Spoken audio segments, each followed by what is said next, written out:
Hello everyone, welcome back. In today's video, we got another news and rumor video to discuss. As per usual, we got a couple of signings to talk about, some very interesting news updates, and I got some trade rumors involving the Devils, the Bruins, the Mammoth, and the Hurricanes. I'm going to go to all the updates from the past couple of days coming up right now.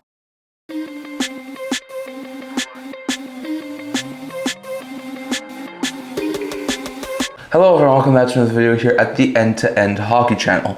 Now before we begin this video, don't forget to like this video and subscribe down below. Thank you for all of your support. I would never be able to do this without all of you guys, so if you haven't already, don't forget to subscribe button down below, don't forget to comment. We're on the road to 1,000 subscribers, and don't forget to stay tuned for more videos coming up in the very near future. So in today's video, we got another news and rumor video. As per usual, we'll start with talking about 4 signings from our past couple of days. So there were 4 of them, very interesting note there. The first 2 are both in the New York Rangers organization. As first, New York Rangers have one of their better goaltending prospects, Dylan Garand, who's 23 years old. He was an RFA, and he has a new contract. Probably going to be the team's 3rd stringer this upcoming season. Could maybe be the team's 4th stringer, but does have the potential to be a backup in a couple of years' time. Signs a 1-year league minimum deal with the New York Rangers, so not too bad there. I do think Garand eventually could be a really solid pickup there for the Rangers. Has very minimal NHL experience in his entire career. Last year had 39 AHL games played, putting up a 2.73 GAA and 913 save percentage. So all in all, Garand, who was picked a couple of years ago in the 2020 draft, looks like a pretty good goalie prospect, and the Rangers are able to sign him to a 1-year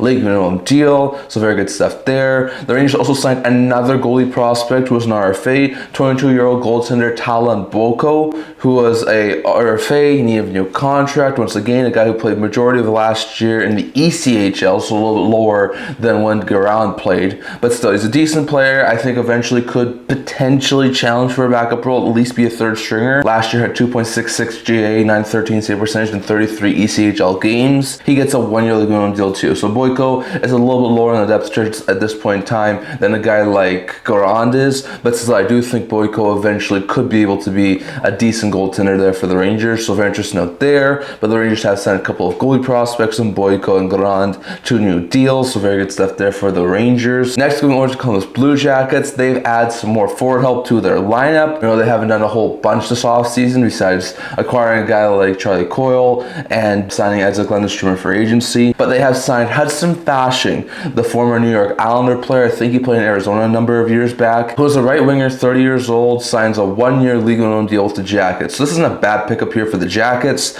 Fasching last year played in 43 NHL games in NYI, putting up 2 goals and 4 points. The year prior, he actually had a pretty good season, putting up 4 goals and 14 points in 45 games. So he's a guy who's not going to be able to play in every single game, but he's a spare guy, could be a 13th, 14th forward, come in if there's injuries, maybe even start at the AHL level, and if he clears waivers, he can be a solid call-up option. So very interesting note there. This is a solid depth forward pickup here for the Jackets, and signing Hudson Fasching to a 1-year league minimum deal. So not a bad deal there for the Jackets. And then we saw Colorado Avalanche gave an ELC to one of their young players, and that's Alex Jani. Jani, that's a 2-year ELC with the AAV measure $10,000. He's 23 years old. He's a left shot defenseman. He was a Bolt's 2021 6th round pick. So he was a 6th round pick a little while ago in the 2021 draft. The Avalanche signed him. I think his rights recently expired with Tampa. So he signs in Colorado. Not a bad pickup there. Last year played in the NCAA, putting up 4 goals and 17 points in 35 NCAA games. Did not look out of place. So very interesting note there. But Gagne is able to get a new deal with the Colorado Avalanche. Very interesting note there. But Gagne gets an ELC from Colorado. Columbus sends Hudson Fasching to a new deal, and then Boyko and Garand to RFAs in the Rangers organization, who are both extended to 1-year league minimum deals. So very interesting note there. Next one, over to a couple of news updates. So first, when it comes to Jani Hakanpää last year signed a 1-year deal in Toronto to sign with the Maple Leafs, but he missed the majority of last year due to knee injuries. And apparently, according to a couple of recent reports, Hakanpää has recovered from those knee injuries, and he is 100% and he is good to go for this upcoming season. Now he's currently a UFA. He says he has had some NHL interest, but he hasn't signed anything at this point in time. With Hakanpää's injury history over the past couple of years, he seems like a very good PTO candidate. I could definitely see him sign a PTO to get an opportunity somewhere to prove himself in training camp, and then maybe get a 1-year deal after training camp ends. That's a possibility, but it's really good news that after an injury-riddled season last year for Jani Hakanpää, he has recovered from his knee injury, and he is good to go, and hopefully he is able to get a contract somewhere. So very interesting note there. Next Next, going over to a couple of players signing over in the AHL. First, Nick Merkley, the former prospect of Arizona and San Jose. Ryan Spooner, the former player in Boston and the New York Rangers organization. Adam Clendening, the former depth defenseman in Columbus. Riley Walsh, the former AHL player in Los Angeles and Boston. And Josh Leho, the former bottom six forward in teams like the Canucks and the Canes and a couple of other teams, have all signed recently in the KHL. So very interesting note there. Most of those guys probably would have been AHL level guys if they signed in the NHL. So instead of that, they all go overseas and are going to sign in the KHL. So that's very good news there for those 5 players. Well, Trevor Kuntar, the former prospect of the Boston Bruins, who did not get a qualifying offer this past offseason, has signed a 1-year deal with the AHL affiliates for the Buffalo Sabres in Rochester. So very interesting note there. Kuntar is going to have to try and get an NHL roster spot by proving himself at the AHL level first. So he gets the AHL level deal, and we'll have to wait and see how Kuntar does. So very interesting note there. Next, going over to Mattias Janmark. I saw a couple of recent articles recently saying that the Oilers might be willing to place Mattias Janmark on waivers during training camp. Now that's very interesting. You'd think, why would they do this? Because Janmark's been a really solid bottom six forward, been able to put up some point totals in the past, and he's a really solid speedy guy, penalty kill guy, really solid, hard to play against forward. But with his cap, he's making $1.35 million on his cap it, and if the Oilers were to place him on waivers and bury him in the minors, that would be able to create a lot of cap flexibility, because right now the Oilers are very close to the top of the cap. So with that in mind, they could look to move Mattias Janmark on waivers. I don't think it's a guarantee because of how good of a player Janmark is,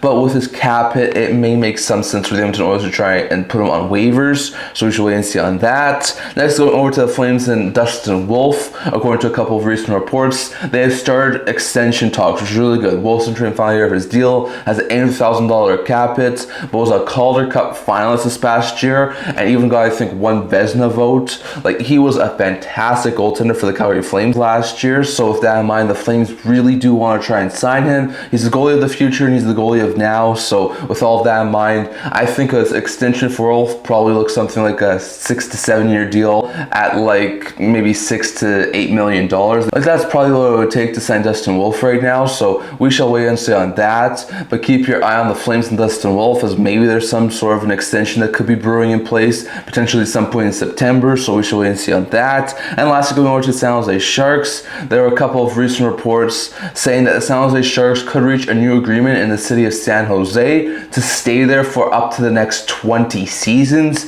Apparently, there's been some talk about them potentially building a new arena, something about that, because their old arena is pretty old. And with that in mind, that could keep them in San Jose if they do reach an agreement with the city until about 2050. So that's over 20 plus years. So that'll be a really long stay in San Jose. So that'll be lovely for the city of San Jose to keep the San Jose Sharks. Once again, no guarantees or anything. These are sort of just preliminary discussions, but I did see an article recently saying that the San Jose Sharks and the city of San Jose could work together to try and build a new arena and keep the San Jose Sharks and the San Jose Sharks organization for up to the next 20 years. So very interesting note there. But those are all the news updates from the past couple of days. As Hakanpää was recovered from his knee injury, a handful of players are signed in the KHL. Kuntar is signed in Rochester. Janmark could be placed on waivers by the Oilers. Flames and Wolf are starting to talk contract extension, and San Jose Sharks could reach an agreement with the city of San Jose to build a new arena and potentially stay there for up to the next 20 seasons. So very interesting note there. And lastly, going over to a couple of trade rumors. So going over to a couple of trade rumors, we've got a couple of trade rumors to talk about. 2 of these trade rumors are purely my trade rumors. There haven't been any insiders mention this, or I haven't seen this from any articles. The last one was an article from James Nichols, so we'll touch on that one last. But I want to touch on my 2 trade rumors here, because at this current point in time, there's very little trade rumors. We're basically in the desert of the off season. Like, usually late August, early September, you don't see anything happen. Once teams start to get to training camp, we'll get a lot more news influx, but at this point in time, it is very, very slow at the NHL level. So I'm going to make a couple of trade rumors here. First, could the Carolina Hurricanes be a potential landing spot for Pavel Zacha? Now, I do think this is a very interesting concept here. The Canes are in desperate need of a second line center. Right now, at this current point in time, as it sits, the current second line center is Jesperi Kotkaniemi. And if you want to go to the Stanley Cup final, Kotkaniemi is more of a third or fourth line guy. He cannot be your second line center. So with that in mind, I think the Canes would be a very likely landing spot for a guy like Pavel Zacha. That makes a whole bunch of sense in my opinion. Zacha's got, I think, this year and next year left to have $4 million cap hit, so he's not overly expensive. The Canes still have money. And on top of that, Zacha is suited to be a second second line center in the NHL. He's not suited to be a top line center. Like, he's not that sort of a player, but he can easily be a second line center. Put him behind Aho, playing with guys like, let's say, Stankoven,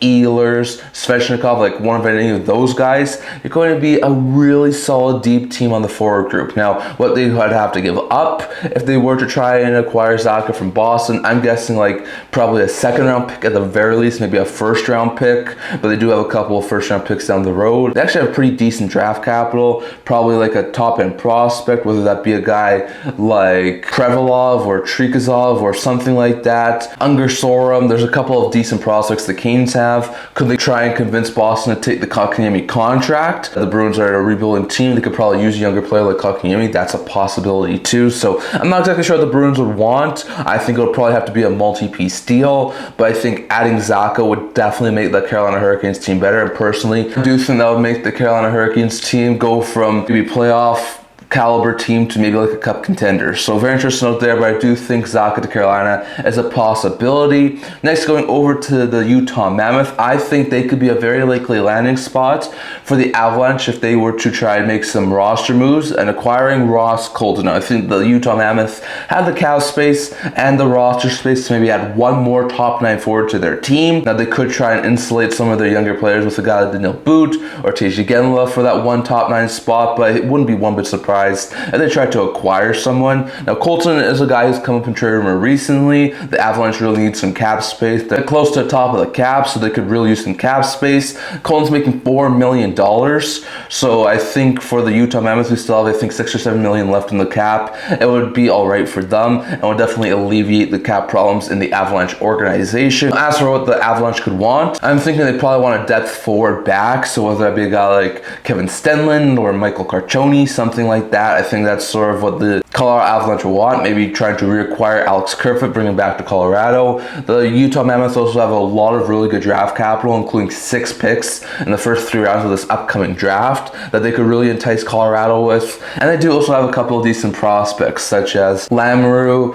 and Boudouin, and there's a couple of other guys too. So I'm not exactly sure who Utah would try and trade if they were to try and acquire Ross Colton, but Colton I think would fit really well in the middle 6 for Utah, whether that be on the wing, whether that be as a center, really sort of round out the middle 6 quite well. And I think adding Colton to that top 9 in the Utah Mammoth organization would be a massive improvement for Utah. So I think that's a very likely possibility, especially if the Avalanche really want to free up some cap space. But I'd love to hear your guys' thoughts on those 2 trades that I personally came up with. Do you think Zacha will be a good fit in Carolina and Colton a good fit in Utah? And do you think those are sort of trades we could see in the next little while? I'd love to hear your guys' thoughts on that. And lastly, going over to James Nichols. He was recently talking about the New Jersey Devils. And he says that the Devils are still looking to try and sign Luke Hughes, but they haven't addressed their 2 biggest problems entering this year's offseason, and that is trying to add a third line center and a top 6 goal scorer. I also mentioned this in my offseason preview video for the Devils, and in my recent season preview video,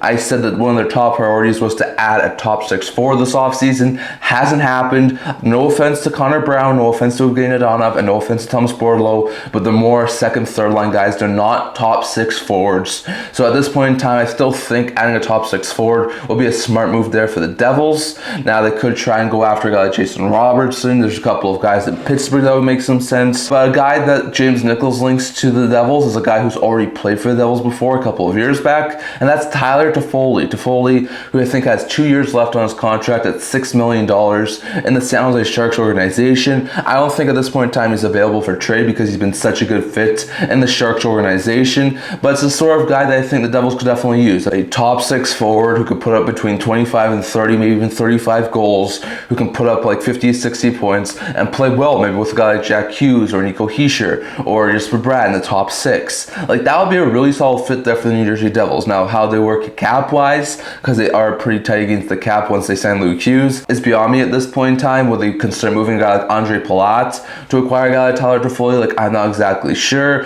but I can see the fit. Like, Toffoli had a really good stint with the New Jersey Devils after they acquired him from Calgary a couple of years back before he signed this new deal with San Jose. But still, I do think Toffoli would be a really solid fit. I would definitely alleviate some of the top 6 problems in New Jersey. So once again, I'm not sure what the San Jose Sharks will want for him in return. The Devils do have a couple of decent prospects and picks they could try and entice San Jose with, and these two teams have already hooked up on a massive deal involving a top 6 forward just a couple of years back to Timo Meier. So very interesting to note that I could see this sort of a deal happen for the New Jersey Devils, but I think at this point in time with where the Sharks are at this point, it probably wouldn't happen maybe closer to the trade deadline, so we'll have to wait and see on that. But that's what I'm going to talk about for today. I'll let you guys thoughts. Do you think Tyler Toffoli could go back to New Jersey? Is Ross Colton fit in Utah, and is Pavel Zacha fit in Carolina? Definitely your thoughts on all of that, plus all the news updates and the signings from the past couple of days. That's all I'm going to talk about for today. Remember to like this video, and for those who subscribe below. Thank you for all of your support. I would never be able to do it without all of you guys, so if you haven't already, don't forget to subscribe button down below, don't forget to comment, or the road to 1,000 subscribers.